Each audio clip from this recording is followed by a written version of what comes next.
Hi everyone, Betty's back, and today we're going to make a peach dessert dish that's in a skillet. These are the peaches, and I had them on our windowsill to ripen. So I just had them upside down and ripening on a windowsill, and I got this little guy on Etsy. Fits perfectly on my windowsill. So if you want to get these Georgia peaches, I'll put the link down below in the description. And look at how good they are. And they smell so good, just like the ones you remember growing up as a kid. And it's right in here, the Betty Crocker cookbook. First thing you need to make this Southern Peach Skillet Pie is a skillet. This is a Le Creuset skillet I have, but any iron skillet will do. And this is 8 inches. In the Betty Crocker cookbook, there is a large shortcake. And then over here is a small shortcake, and I'm just going to be making the small one for this. Start off to make this, you need 1 cup of sifted flour, 1½ teaspoons of baking powder, 1/2 teaspoon of salt, 2 tablespoons of sugar. Whisk the dry ingredients together. Then add 3 tablespoons of shortening.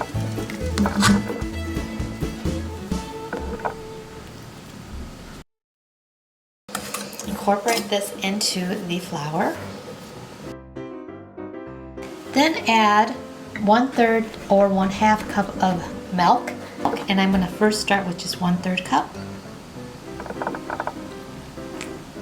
And I'm just going to fold over this and knead it into a dough.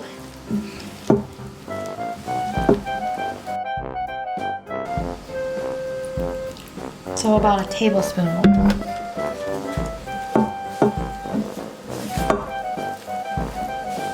Next, you're going to pat out or roll out the dough. Knead it just a little bit and put it on your surface. A little bit of flour on it.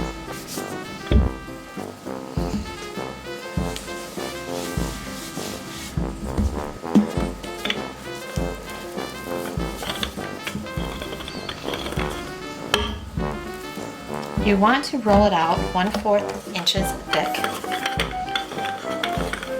Kind of in a roundy shape because it's going to go in the skillet. Now I'm going to take my pan and I'm going to grease the pan. I'm going to use some of the shortening I used before, and I'm going to grease the pan with this up to the sides. And then you want to pat it in the 8-inch pan. We're going to just simply go like this, kind of like it's pizza dough. And you want to hang some of it over the edge like this.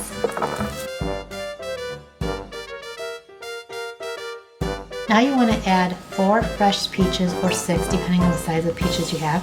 These are pretty big peaches, these Georgia peaches, so I'm just going to use 4.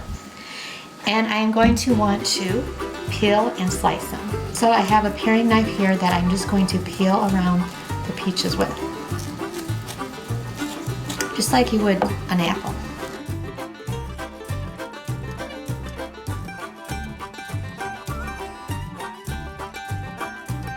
And then of course, when you slice these, you do not want the pit, so you have to slice around the pit.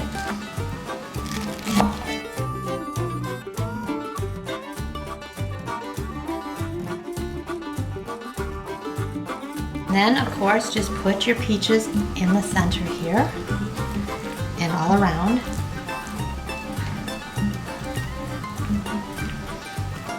Next, you want to add 1/4 cup of sugar into a bowl and 1/4 teaspoon of cinnamon and 1/2 teaspoon of salt.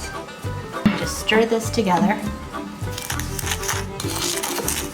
Sprinkle all of this to the top evenly. With the sides, you want to kind of fold them over a little bit, not to cover the whole entire top, but just the edges.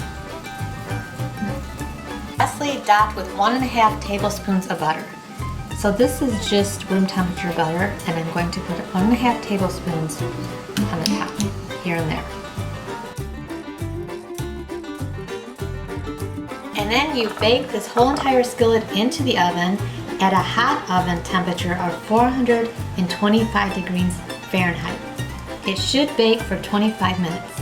I wish you could smell this. It smells so, so good. As you can see, it's still bubbling a little.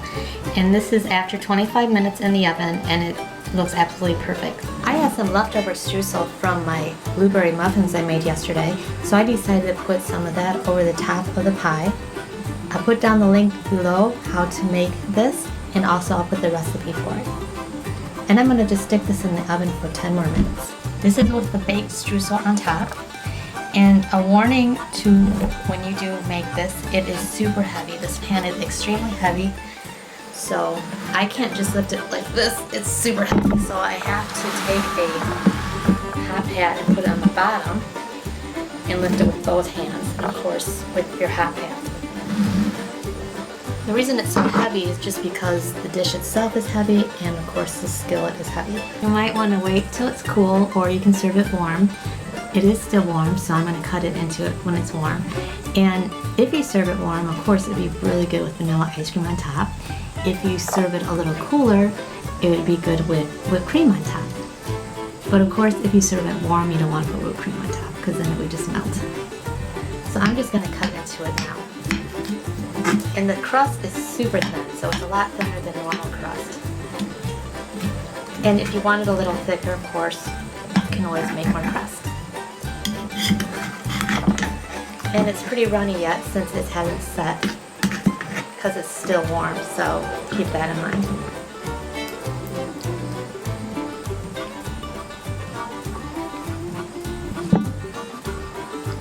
Like I said, it's warm. It's really good though.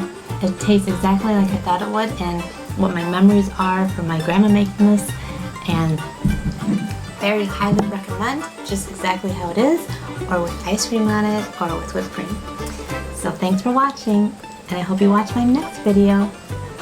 On a side note, I want to do Betty Bakes at least one every other week, and to do one recipe out of the 1950 Betty Crocker cookbook. Thanks for watching.